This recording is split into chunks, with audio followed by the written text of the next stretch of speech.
Welcome everyone to the quarterfinals tie-break between Jose Martinez and Javokir Sindarov. The classical games ended in a draw and 1b3 is what Martinez opens with. Sindarov, definitely small surprise there. He took good 30 seconds before making his move knight f6.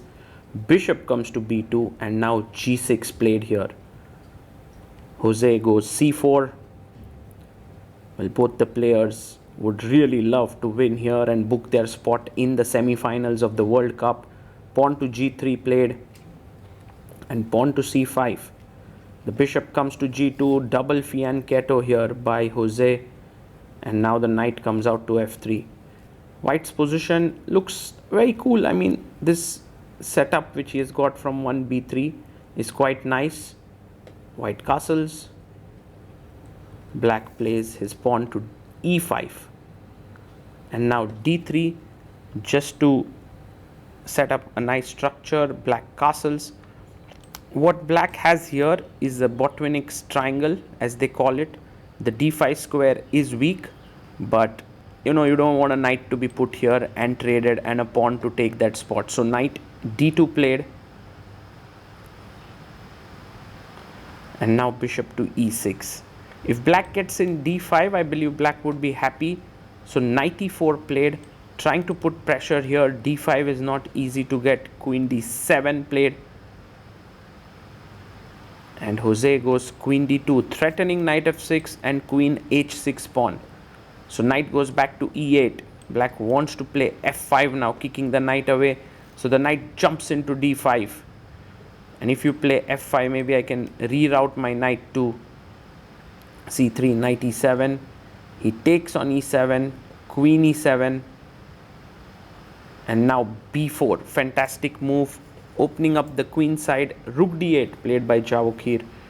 He takes the pawn, d takes c5, and now queen e3, putting pressure here, forcing the move b6. And now you can see knight to c3. The knight looks here, and also a5, a4, a5 can be played.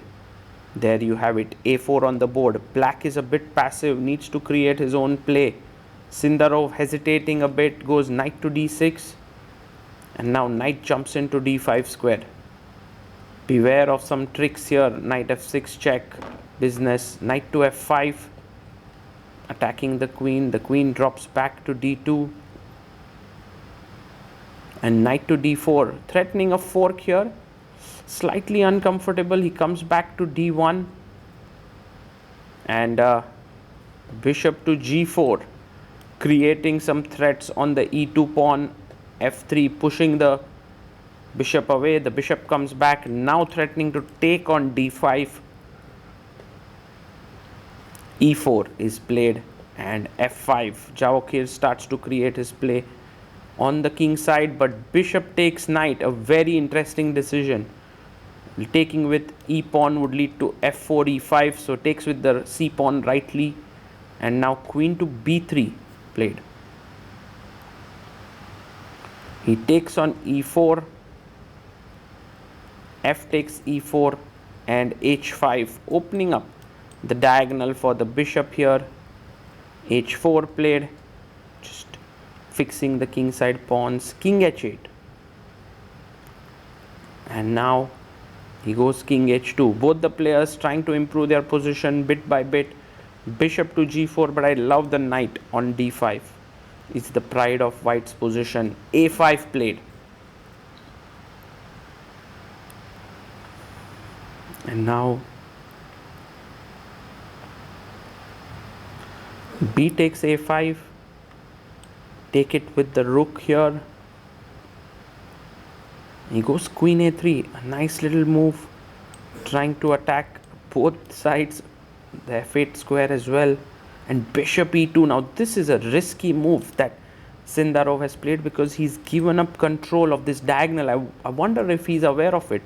Bishop h3 comes as a bit of a surprise now. The queen is attacked. He could come back potentially to g4, but then it's positionally quite bad that you're left with a great knight here and a bad bishop. So queen e8, but now knight c7, knight e6 is a definite idea. He finds it. Knight to c7, and you can see the queen doesn't have this square, nor this square. It's like the queen is running out of squares. Queen goes to c6. He takes on f8 immediately. And now if bishop f8, you have queen takes a5, so rook takes, and now why not knight e6? Because if you give a check, I'll simply drop back. He finds it. Knight e6 on the board. Rook f7. Now it was important to play rook e8. Rook f7 is a big mistake, because now after queen b2 or just rook a2, look at this rook a2, the bishop is almost trapped here, and there is knight d8 coming in as well.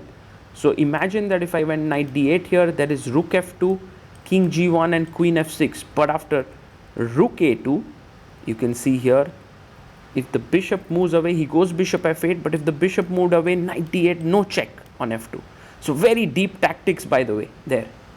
Bishop f8, and now just takes it. Queen takes a5.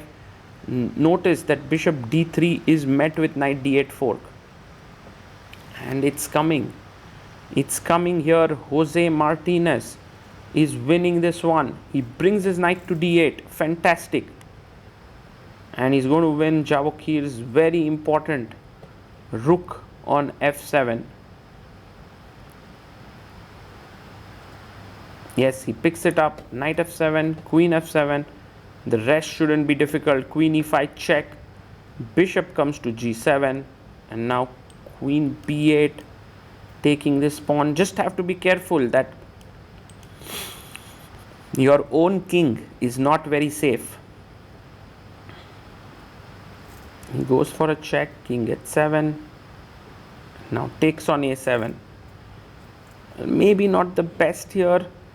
Queen takes c4. Black could potentially get back into the game. There were more clinical ways to win, by the way. And now very important to play bishop g2. He finds it. A good move.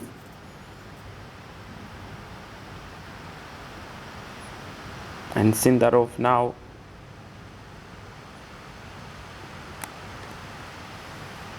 he plays his bishop to c2.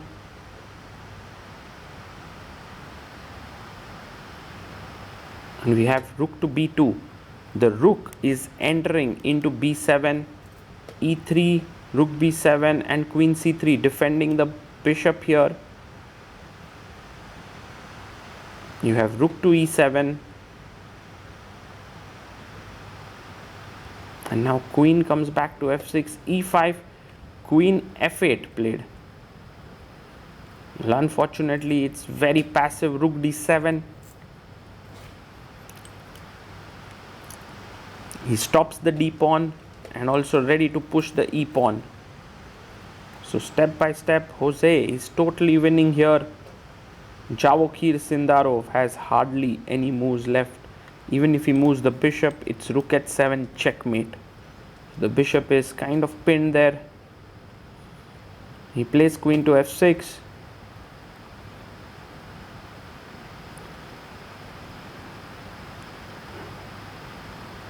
And now,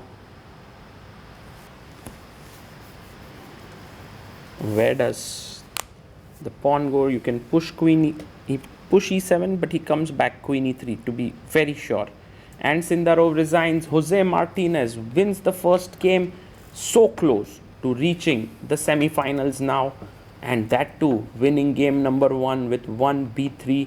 You can see his excitement. Javokir Sindarov is not out yet. He needs to strike back, but definitely Jose Martinez creating a huge impact here with his play after beating Nodirbek Abdusattorov. Can he beat the Uzbek number 2 player as well? We'll see and watch.